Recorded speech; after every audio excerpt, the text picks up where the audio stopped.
Forced social integration was bad for black people. Here's why. The black American economy before forced social integration was self-sufficient.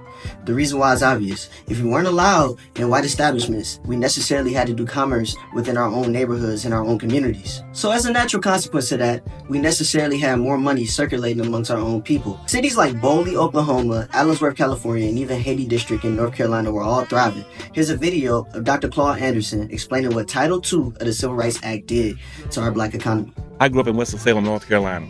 We were looking for this social integration because we had our own businesses there. My family was part of one that had the only black bus line in the entire United States. The only black bus line. And I said we had a bus line. I'm not talking about 2 or 3 buses. We had over 500 buses. Wow. And guess what? We had that from 1927 up to about 1967. In Winston-Salem, we also had our own cab companies. We had our own restaurants. We had our own hotels. We had our own school systems. And the bus lines, an example, we don't kill our buses. Sure. Social integration. When all of a sudden, you also are talking about Rosa Parks and Martin Luther King going down to Alabama, want to integrate the bus lines. Integrate whose bus lines? White bus lines. What they want? They didn't want to own and control and get the resource.